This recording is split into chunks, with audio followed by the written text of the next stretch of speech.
히브리서에는 비교하는 내용이 많이 나오고 있습니다. 이제 구약과 신약을 비교하는데요. 특별히 예수님을 기준으로 비교하고 있습니다. 천사보다 뛰어난 예수 그리스도이시다. 모세보다 뛰어난 예수 그리스도이시다. 아브라함이나 또한 아론 대제사장보다 뛰어난 예수 그리스도이시다라고 했습니다. 또 구약의 옛 언약보다 뛰어난 신약의 새 언약, 예수님의 십자가 언약이라고 말씀하고 있습니다. 왜 이렇게 구약의 내용과 이렇게 예수 그리스도를 비교하면서 예수님이 뛰어나다고 그렇게 하는가? 이게 우리가 볼 때는 당연한 내용인데요. 그런데 그 당시에 히브리서를 기록할 당시에는 그 이유가 있습니다. 히브리서를 기록한 시대는 주후 60, 70년 그 정도 사이에 기록이 되었습니다. 자, 예수님이 십자가에 못 박히시고 부활 승천하신 때가 이제 30세니까 33세니까 그 약 3, 40년 후에 이루어졌죠. 예루살렘 교회가 설립되고 교회 중심으로 신앙생활하는 사람들이 많이 발생한 것이죠. 그리고 이제 유대인들 중에서 이제 예수님을 믿는 사람들, 교회로 다니는 사람들이 많이 있었습니다. 그런데 오랫도록 신앙생활을 하다 보니까 어떤 생각이 들어갔는 거 아니요? 옛날 구약 시절, 그 시절에 믿었던 그 내용들, 이것이 그립다. 유대교로 다시 돌아가야 되지 않겠나. 이런 생각하는 사람들이 많이 있었던 거예요. 그러니까 이제 히브리서 기자를 통해서 하나님께서 그게 아니다라고 말씀을 주시는 내용입니다. 그래서 이제 유대교로 돌아가지 말고 예수님을 믿어야 구원을 받는다. 핵심적으로 말한다면은 이것이 이제 내용이 되는 것입니다.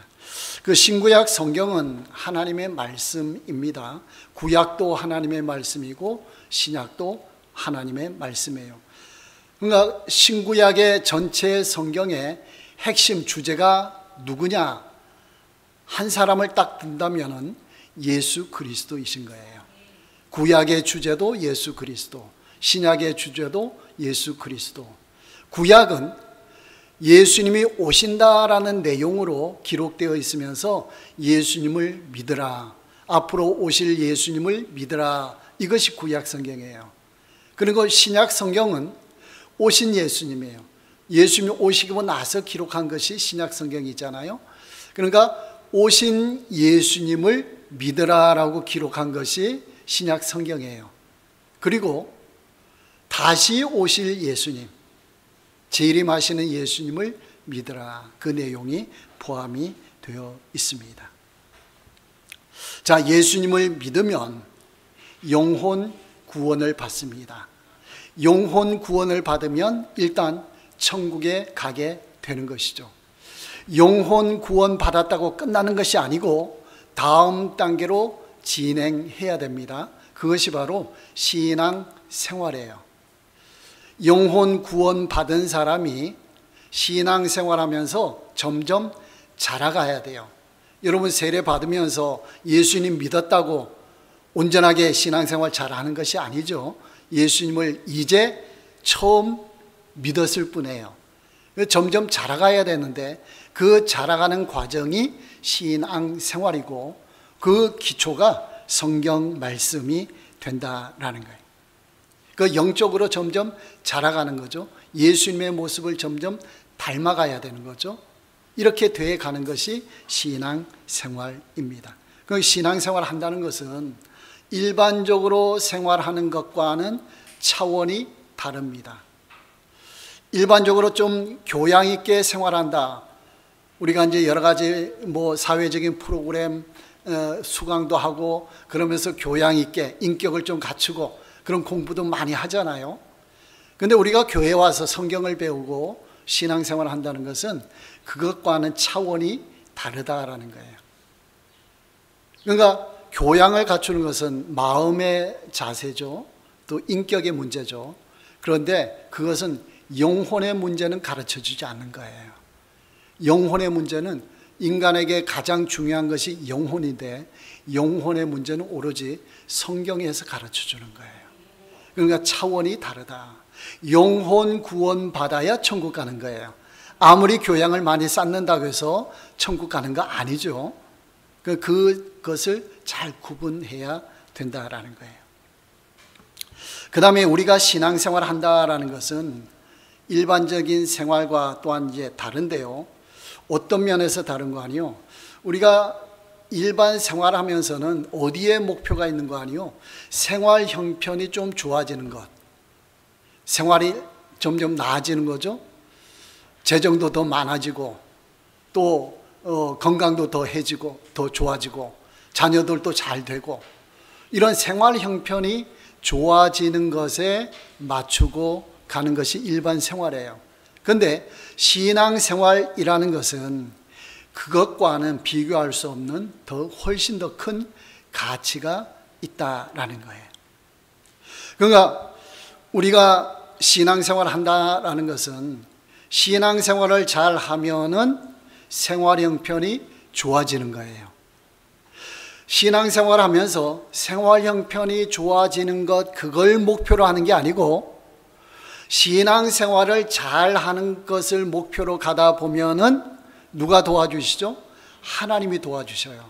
하나님이 도와주시니까 생활이 좋아지는 거예요. 그러니까 세계 역사적으로 기독교가 들어간 나라는 모든 나라가 생활 형편이 좋아졌어요. 왜 그래요? 신앙생활을 잘 하니까. 그러니까 이게 거꾸로 하면 안 돼요. 내 생활 형편이 좋아지면은 나 신앙생활을 잘 할 거야. 이거는 잘못된 방향이에요. 내가 신앙생활을 잘 하고 가면은 하나님께서 우리 생활을 도와주시는 거죠. 건강도 지켜주시고 재정 문제도 해결해 주시고 모든 문제를 해결해 주시는 거죠. 그러니까 우리의 목표는 신앙생활의 목표를 맞추고 가야 된다라는 거예요. 그러니까 생활 형편이 좋아지면은 편리할 뿐이에요. 좋은 아파트, 평수가 큰데 또한 좋은 차, 생활이 편리하죠. 그런데 큰 아파트에 살았다고 해서 행복하냐? 그건 아니죠. 평안한 삶이냐? 그건 아니죠. 행복하고는 차원이 달라요. 그런데 신앙생활을 잘하면은 삶이 평안해지는 거예요. 영혼이 평안해지는 거예요. 행복해지는 거예요. 여러분들 신앙생활을 잘 하시면서 생활 형편이 좋아지시기 바랍니다. 이것이 올바른 순서의 하나님의 축복이 되는 것입니다. 오늘 본문에서 지상 땅에 있는 것하고 하늘에 있는 것을 또 비교하고 있습니다. 1절 말씀에 지금 우리가 하는 말의 요점은 이러한 대제사장이 우리에게 있다는 것이라. 그는 하늘에서 지극히 크신 이의 보좌 우편에 앉으셨으니 했습니다. 자, 대제사장은 누가 되는 거 아니요? 12지파 중에서 레위 지파가 있어요. 레위 지파 사람들은 모두가 성전에서 봉사하는 사람들이에요. 레위 지파 중에서도 아론의 가문이 있어요. 아론의 집안이 있어요. 아론의 집안은 제사장 역할을 하는 거예요. 모든 아론의 후손들은. 아론의 후손들 중에서도 맏아들이 있죠. 맏아들이 대제사장이 되는 거예요. 그럼 대제사장은 몇 명일까요? 한 명이에요. 맏아들은 한 명이잖아요. 그러니까 그 맏아들이 죽어야 다음 맏아들이 2세 맏아들이 그 대제사장이 되는 거예요. 그런 계보가 있어요. 자, 그런데 예수님은 레위 지파의 어느 지파인가요? 여러분 성경상식 유다 지파죠. 레위 지파가 아니에요. 그러니까 예수님이 유대교에서 열심히 신앙생활을 한다 그러면은 대제사장이 될 수가 있어요, 없어요? 될 수가 없어요. 유다 지파이기 때문에. 그런데 예수님을 보고 대제사장이라고 그래요. 이 성경에 어긋난 거 아니냐? 구약 성경에 분명히 대제사장은 아론 가문에서 맏아들이 된다 했는데 예수님은 유다 지파거든요. 근데 구약 성경에 그 이유가, 예수님이 대제사장인 이유가 있습니다. 여러분 멜기세덱이라고 들어봤죠? 여러분 큐티하면서도 히브리서 7장에 나와 있어요. 1절 말씀에 이 멜기세덱은 살렘 왕이요 지극히 높으신 하나님의 제사장이라. 여러 왕을 쳐서 죽이고 돌아오는 아브라함을 만나 복을 빈 자라. 아버지도, 3절에 아버지도 없고 어머니도 없고 족보도 없고 시작한 날도 없고 생명의 끝도 없어 하나님의 아들과 닮아서 항상 제사장으로 있느니라. 신기하죠? 사람인데 이런 상태예요. 보통 사람이 아닌 거죠. 6절에 보면은 레위 족보에 들지 아니한 멜기세덱은 아브라함에게서 10분의 1을 취하고 약속을 받은 그를 위하여 복을 빌었나니 했습니다. 그러니까 구약 성경에 이 멜기세덱은 예수님을 상징하는 거예요. 예표하는 거예요. 그런데 왜 멜기세덱을 여기 기록했느냐? 아브라함과 같이 기록했느냐? 이스라엘 백성들, 유대 민족의 조상은 누구예요? 아브라함이에요. 그들은 아브라함, 모세, 다윗 이런 사람들을 엄청 존중하는 거예요. 우리나라의 이순신, 세종대왕 그런 급으로 존중하거든요. 그러면서 구약시대로 돌아가려고, 유대교로 돌아가려고 하거든요. 그러니까 이 멜기세덱에게 아브라함이 11조를 바쳤어요. 멜기세덱이 아브라함을 축복해 줬다 그랬어요. 그러니까 멜기세덱은 훨씬 아브라함보다 더 훌륭한 사람이다. 그러니까 구약시대에 예수님을 예표, 미리 알려주는 사람이 멜기세덱이다. 그러니까 예수님은 레위 지파가 아니지만 멜기세덱의 직을 이어서 대제사장 역할을 하고 있다. 이렇게 말씀을 하는 겁니다. 자, 대제사장 역할 가장 중요한 것이 뭡니까? 일반적으로 제사 드리는 것은 일반 제사장들이 하는 거죠. 대제사장은 1년에 딱 한 번 지성소로 들어가는 거예요. 제사장은, 일반 제사장은 성소까지는 들어가요. 근데 법궤가 있는 지성소에는 못 들어가요. 대제사장이 1년에 한 번 대속죄날, 그러면 대제사장이 피를 가지고 지성소에 가서 피를 뿌리면서 모든 백성들의 죄를 대신 회개하는 거예요. 속하는 거예요. 이게 대제사장 역할이에요. 모든 백성의 죄를 용서해 주는 거죠. 그러니까 예수님이 대제사장이라고 말했잖아요. 그 말은 뭐예요?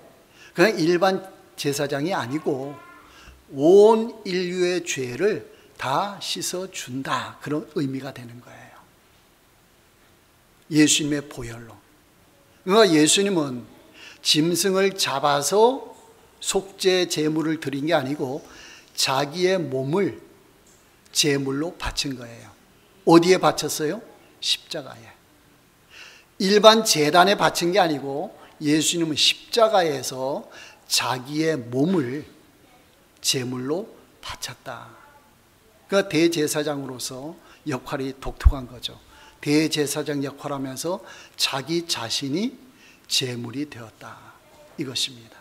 이렇게 해서 이제 대제사장 역할을 수행을 했습니다. 이 땅에서 대제사장 역할을 그렇게 수행했는데 예수님이 하늘나라 가셨잖아요. 하늘나라 가시고 나서도 대제사장 역할을 하시는 거예요. 그게 무슨 사역인 줄 아세요? 중보사역이에요. 중보사역. 하나님 보좌 우편에 계시면서 우리와 하나님 사이에 중보, 중간 역할을 해 주신다라는 거예요. 자, 디모데전서 2장 5절에 보면은 하나님은 한 분이시오, 또 사람과 하나님 사이에 중보자도 한 분이시니 곧 사람이신 그리스도 예수라. 오로지 한 분 중보자 예수 그리스도. 요한일서 2장 1절에 만일 누가 죄를 범하여도 하나님 아버지 앞에서 우리에게 대언자가 있으니, 대언자라는 것은 변호사 역할이에요. 곧 의로우신 예수 그리스도시니라. 자, 지금 하나님 보좌 우편에 계시면서 제사 드리는 게 아니고 우리를 위해서 중보해 주는 역할을 하면서 대제사장 역할을 한다라는 거예요. 하나님 보좌 우편에서 저 사람이 지금 이 땅에서 힘들고 있습니다. 그것을 하나님께 알려주는 거예요. 우리가 기도하면은 그 기도 내용을 하나님께 알려주는 거예요. 하나님, 저 사람을 좀 돌봐주십시오. 그러면서 변호 역할을 하는 거예요. 저 사람이 죄를 지었어요. 하나님, 용서해 주세요. 내가 저 사람을 위해서 십자가에 죽었잖아요. 저 사람 용서해 주세요. 이렇게 중보 역할을 하는 거예요. 그러니까 구약 시대에 두 가지 큰 역할이 있어요. 대제사장 역할과 선지자 역할이에요. 선지자는 무조건 하나님의 말씀을 선포하는 거예요. 듣든지 아니 듣든지 선포해요. 그런 역할이 선지자예요. 그런데 대제사장 역할은 뭐예요? 백성들을 품는 거예요. 대신 제물을 제사 드려드리고 그 다음에 중보 역할하고 이 백성들을 품는 거예요. 말씀이 선포되고 나서 말씀대로 살아갈 수 있도록 대제사장이 도와주는 거예요. 하나님 백성으로 살아갈 수 있도록. 이렇게 두 가지 큰 역할이 구약시대에는 있었습니다. 자, 이 예수님께서 하나님 보좌 우편에 계시면서 스데반 집사님이 순교당할 때에 예수님을 봤어요. 스데반 집사가. 사도행전 7장 56절에 이 스데반 집사님이 순교당하면서 성령이 충만하여 하늘을 우러러 봤다 그랬어요. 인자는 예수님이죠. 하나님 우편에 서신 것을 보노라. 예수님은 보통 때 하나님 보좌 우편에 앉아 계시잖아요. 표현이 그렇게 하잖아요. 그런데 이 스데반 집사님이 순교당하는 순간에는 예수님이 서 계셔요. 왜 그랬을까요? 예수님이 스데반 집사님께 관심이 있는 거예요. 그 상황을 지금 지켜보고 계시는 거예요. 그러면서 스데반 집사님을 응원하는 거예요. 순교는 당하지만은 믿음으로 순교 잘 당할 수 있도록 그런 식으로 응원하고 중보해 주니까 스데반 집사님이 죽으면서도 어떻게 했어요? 저들의 죄를 용서해 주십시오. 그렇게 죽은 거예요. 순교 당하지 않도록 그렇게 한 게 아니고 순교를 당하지 않으면 하나님의 역사가 또 이루어가지 않으니까 순교는 당하는 것이 하나님의 뜻인 거죠. 순교를 당하되 잘 당할 수 있도록 보좌해 주는 거죠. 도와주는 거죠. 그러니까 이 스데반 집사님은 순교를 잘 당한 거예요. 순교 당하면서 욕하면서 예수님이 이렇게 믿었는데 하나님 나를 왜 이렇게까지 힘들게 돌에 맞아 죽게 하십니까? 그렇게 순교 당하지 않고 저들의 죄를 용서해 주십시오. 예수님의 모습을 닮아서 순교를 했어요. 그러니까 예수님께서는 하나님 보좌 우편에 계시면서 우리의 모든 상황을 다 보고 계시는 거예요. 도와주고 계시는 거예요. 우리가 혹시 범죄의 자리에 가 있다 할지라도 하나님은 징계하려고 할 때에 예수님께서는 하나님 안 해요. 참아주세요. 참아주세요. 내가 저들을 위해서 저 사람을 위해서 십자가에 못 박혀 죽었는데 용서해 주시고 참아주세요. 그렇죠? 포도나무 열매가 안 열리니까 어떻게 해요? 더 기다려달라. 몇 년 더 기다려달라. 그런 말씀도 있잖아요. 그러니까 열매를 더 기다리면서 하나님 봐주십시오. 그러면서 중보 역할을 하고 계신다라는 거예요. 2절 말씀에 성소와 참 장막에서 섬기는 이시라. 이 장막은 주께서 세우신 것이요 사람이 세운 것이 아니니라. 성소와 참 장막, 이것은 하늘에 있는 성전을 가리킵니다. 사람이 세운 게 아니죠. 하나님이 세우신 겁니다. 지상에 있는, 땅에 있는 성전들은 누가 세웠어요? 우리 사람들이 세운 거예요. 그러니까 시간이 흘러가면서 망가지는 거예요. 건물은 다 망가지죠. 시간이 흘러가면서. 그런데 하늘에 있는 성전은 망가지지 않고 영원토록 지속한다라는 거예요. 5절 말씀에 그들이 섬기는 것은 하늘에 있는 것의 모형과 그림자라. 모세가 장막을 지으려 할 때에 지시하심을 얻음과 같으니 이르시되 삼가 모든 것을 산에서 내게 보이던 본을 따라 지으라 하셨느니라. 자, 모형과 그림자다. 지상에 있는 성막은, 성전은 무엇의 모형과 그림자일까요? 하늘에 있는 성전의 모형과 그림자다. 그래서 본을 따서 지은 것이다. 그러니까 모세가 성막 지을 때 시내산에 올라가서 하나님으로부터 지시를 받았죠. 그러니까 여기 5절 끝에 보면은 산에서, 시내산에서 내게 보이던 본을 따라 지으라. 어떻게 하라 설명도 하셨지만은 그 모양을 하나님께서 모세에게 보여주신 거예요. 모델하우스를 딱 보여주듯이 하나님이 그 성전을 보여주시고 이대로 지으라, 그렇게 말씀을 하신 거예요.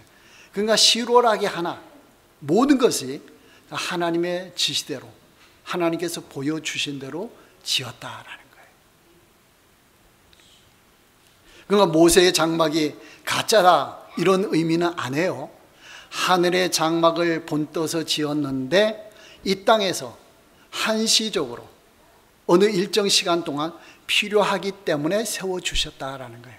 일정 시간이 지나면 다 사라지는 거예요. 모세의 성막 다 사라졌죠. 그 다음에 솔로몬 성전 또 사라졌죠. 중축했죠. 그런 거예요. 지상에 있는 교회들도 지었다가 사라지고 지었다가 사라져요. 그런데 하늘에 있는 교회는, 성전은 사라지지 않는다. 영원토록 그대로 있다라는 거예요.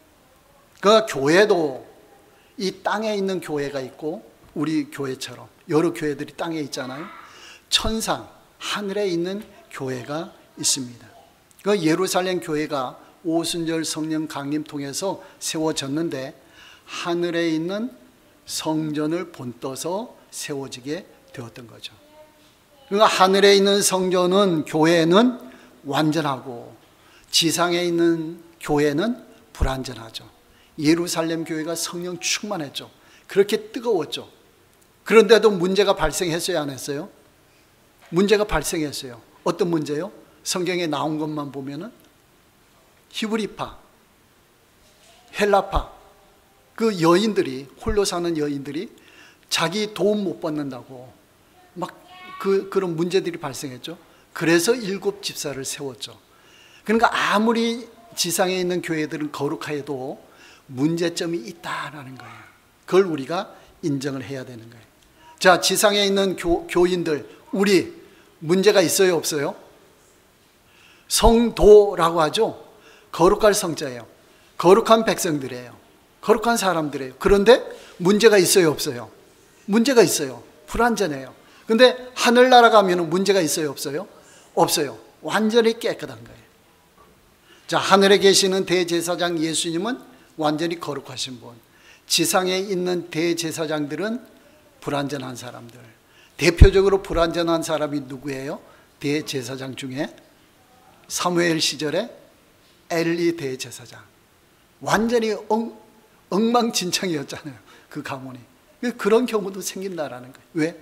불완전하기 때문에. 자, 하늘나라에 있는 천국은 완전해요. 천국의 이 땅에 있는 지점이 뭐라고요? 하나님 나라. 하나님 나라는 완전해요, 불완전해요? 불완전해요. 근데 천국 가면은 완전하게 되는 것이죠.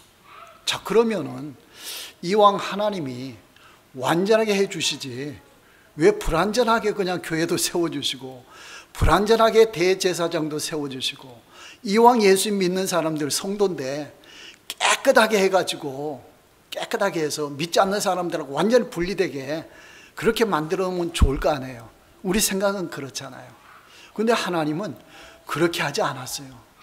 왜 그렇게 하셨을까? 성경에 정답은 없어요. 근데 추론적으로 우리가 생각은 해볼 수가 있어요. 왜 그렇게 했을까? 하나님은 우리의 구원을 어디에 가서 완성되도록 하셨다고요? 천국 가서. 이 땅에서 완성되도록 한 게 아니고 끊임없이 살아가다가 천국 가서 구원이 완성되도록. 그러니까 이건 무슨 말이에요? 어떤 의미가 있을까요? 은혜 언약이라 그랬죠. 타락 후에는. 은혜는 뭐예요? 하나님의 도우심이죠. 하나님이 도와주셔야 살아갈 수 있다는 거잖아요. 그러니까 하나님의 도우심을 받고 살아가라, 그런 말이에요. 완전하게 지어졌는데도 아담과 하와는 타락했죠. 자기 생각으로 하다가 사탄의 꾀임을 받아서. 그러니까 완전하게 지었느냐 불완전하게 지었느냐 이게 중요한 게 아니고 얼마나 하나님을 의지하느냐, 이게 중요한 거예요. 하나님은 이걸 보십니다. 하나님, 내가 지난 주간 동안에 잘못한 건 많은데요, 나 하나님 뵙기 부족해서 오늘 교회 안 나가겠습니다. 그거 돼요, 안 돼요? 안 돼요. 뭐에 문제가 있어요? 하나님을 추구하는 데 문제가 있는 거예요. 우리는 완전한 사람도 없어요.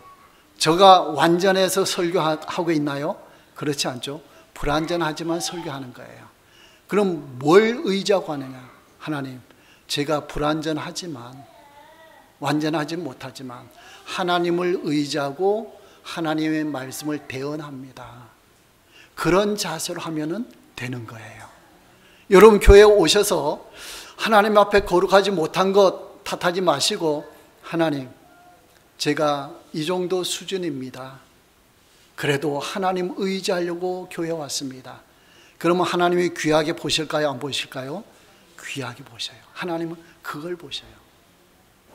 여러분, 높은 빌딩에 올라가서 지나가는 자동차, 사람 보면은 잘 보여요, 안 보여요? 개미 지나가는 것처럼 보이죠? 좋은 차, 안 좋은 차 구별이 돼요, 안 돼요? 안 돼요. 높이 올라가서 보면은 그냥 움직이고 있네, 이 정도예요. 하나님이 우리를 보시면은 어떨까요? 조금 낫다, 조금 못하다, 이걸 가지고 구별을 하실까요? 그게 아니고 하나님은 얼마나 나를 의지하고 있느냐, 이게 믿음이에요. 얼마나 믿음을 가지고 살아가느냐, 이걸 보시는 거예요. 여러분, 이 믿음 가지시기 바랍니다. 믿음을 가지고 끊임없이 평생 추구하시기 바랍니다. 하나님은 그걸 원하시는 거예요. 일시적으로 잘 믿고 떠나가는 이게 아니고 평생 부족한 거 내가 안다. 그래서 예수님이 십자가에 못 박아 죽은 것이다. 아니까 나에게로 무조건 와라. 어떤 형편에 있든지 괜찮다. 나에게로 와라. 그렇죠? 그러면 해결점이 있다. 이것이 하나님의 마음이라는 것이에요. 그러니까 아담과 하와에게 선악과 명령을 주셨잖아요. 궁극적으로 그건 뭔가요? 너 능력을 테스트하겠다. 이게 아니고 선악과를 딱 보면서 누구를 기억하는 거예요? 하나님을 기억하라는 거예요. 다른 과일을 다 먹다가 선악과를 딱 보는 거예요. 정신없이 먹다가 선악과를 딱 보는 순간 누구 생각이 딱 들까요? 하나님. 그렇지, 하나님이 저거 먹지 말라고 하셨지. 하나님 생각하는 거예요. 은혜 언약을 체결했잖아요. 왜 은혜 언약이라고요? 하나님의 도우심을 따라 살아가라. 그런 의미로 은혜 언약이라는 거예요. 그러니까 하나님은 인간을 창조할 때 홀로 살도록 창조하신 게 아니고 하나님과의 관계에서 살아가도록 창조하셨어요. 처음부터, 원래부터. 우리는 그렇게 살아갈 때에 인간의 행복이 있고 여기에 인간의 보람이 있고 살아가는 의미가 여기에 있다라는 거예요. 자, 하나님은 선악과 명령을 어긴 반드시 죽으리라는 그 약속을 아담에게 지켰어요, 안 지켰어요? 지켰어요. 어떻게 알죠? 아담은 육체적으로 죽었어요. 하나님이 지킨 거예요. 그렇죠? 근데 아담이 몇 세까지 산지 아세요? 잘 모르죠? 930세. 그러니까 그 당시에는 1000살까지 거의 산 거예요. 제일 오래 산 사람이 몇 살이에요? 무드셀라가 969세. 1000살 가까이 사는 거예요. 왜 1000살 가까이 살도록 해 주셨을까요? 하나님의 은혜예요. 이 기간 동안에 회개하고 하나님 믿도록. 아브라함이 하나님 믿었어요, 안 믿었어요? 믿었어요. 자, 오늘날 우리에게는 100살 정도 살아요. 100살 정도 사는데 하나님의 은혜인 거예요. 가면 갈수록 기후가 안 좋아지고 환경이 파괴되고 질병이 많아지고 점점 심해지잖아요. 여러분, 이런 상태에서 아담처럼 930살 살아라 그러면은 이거 축복이에요? 이거 저주예요? 축복이 아니겠죠? 한 70살까지는 건강하게 살다가 그 이후에는 질병을 갖고 그냥 요양원에서 산다 그래봐요. 1000살까지. 그건 좋은 일이 아니잖아요. 하나님께서 환경도 파괴된 상태에서 우리 보고 100살까지만 살아라. 100살까지만 살고 천국에 와라. 100살까지 사는 동안에 어떻게 하라고요? 예수님 믿어라. 나를 믿어라. 그러면 더 좋은 에덴 동산보다 더 좋은 천국에 오게 된다. 그런 의미로 우리에게 기회를 주신 거예요. 하나님은 약속도 지켰고 은혜도 베풀어 주신 거예요. 여러분, 우리가 지금 살아있는 이 기간은 하나님의 은혜의 표시예요. 이 은혜를 받으시기 바랍니다. 예수님을 잘 믿으시기 바랍니다. 천국 준비를 잘 하시기 바랍니다. 거기에요. 이 땅의 삶으로 만족하는 게 아니고 천국의 삶이 기다리고 있다라는 거예요. 히브리서 9장 27절, 한 번 죽는 것은 사람에게 정해진 것이요 그 후에는 심판이 있으리니. 여러분, 이거 믿는 자에게는 축복이에요. 안 믿는 자에게는 이게 심판이 있기 때문에 이게 저주가 되는 거예요. 여러분, 믿으시기 바랍니다. 이 말씀을 축복으로 받아들이시기 바랍니다. 요한계시록 20장 12절에 내가 또 보니 죽은 자들이 큰 자나 작은 자나 그 보좌 앞에 서 있는데 책들이 펴 있고 또 다른 책이 펴져 있으니 곧 생명책이라. 죽은 자들이 자기 행위를 따라 책들에 기록된 대로 심판을 받으니. 하나님이, 예수님이 재림하셔서 심판하시는데 책들이 쫙 있는 거예요. 근데 또 한 가지 책이 딱 있는데 책 이름이 뭐라고요? 생명책이다. 생명책에는 누구 이름이 기록됐을까요? 예수님 믿는 사람들. 어디 가는 사람들이요? 천국 가는 사람. 우리가 이제 나중에 그 심판받을 때에 너 이름이 생명책에 있나 없나 보자. 생명책에 있으면 어디로 가요? 천국으로 가. 생명책에 이름 없는 사람들 어떻게 돼요? 다른 책들이 있어요. 거기에는 우리의 행위, 모든 걸 다 기록해 놓은 거예요. 그 행위대로 하나님이 심판하신다는 거예요. 여러분, 생명책에 기록되는 은혜가 있기를 바랍니다. 요한계시록 21장 27절에 무엇이든지 속된 것이나 가증한 일 또는 거짓말하는 자는 결코 그리로 들어가지 못하되 오직 어린 양의 생명책에 기록된 자들만 들어가리라. 생명책에 기록된 자, 구원받은 자이고 천국에 가게 된다라는 거예요. 우리의 삶은 이 땅의 삶으로 끝나는 것이 아닙니다. 비록 이 땅에 살고 있지만 하늘을 바라보고 살아가야 합니다. 하늘에 계신 하나님께 소망을 두어야 합니다. 이렇게 살아갈 때에 하나님이 도와주시고 생명책에 기록하시고 우리를 천국으로 인도해 주시는 것입니다.